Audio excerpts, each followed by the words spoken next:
More of America's allies are getting involved in Iraq. France says it will now join the U.S. in sending weapons to Kurdish resistance forces in their fight against Islamic State jihadists.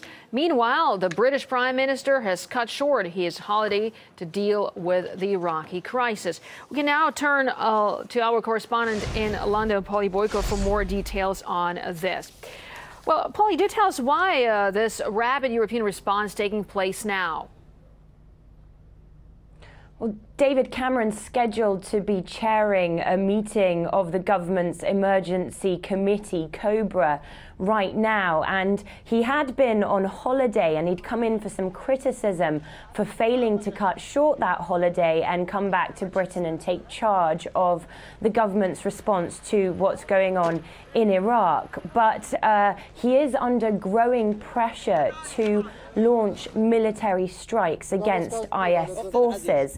A number of politicians here have been speaking in favor of stepping up Britain's involvement in Iraq, and the media has been talking extensively about the threat posed by IS forces' advance through the country.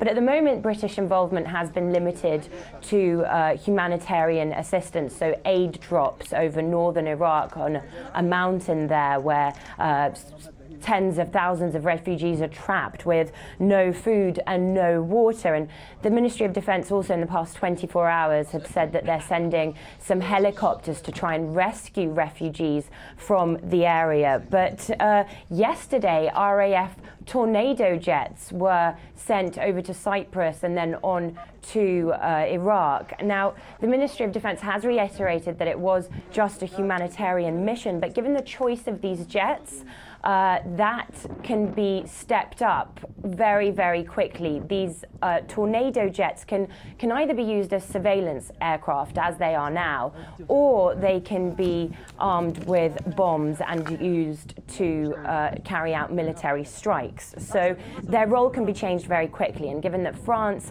has just announced, as you've said, that they will be providing weapons for the Kurds to help fight off that onslaught of IS forces, David Cameron, I think, is going to have a pretty busy day back in the office today. He's going to have a fair few decisions to make, and we're going to keep you updated on any news that comes out of that COBRA meeting.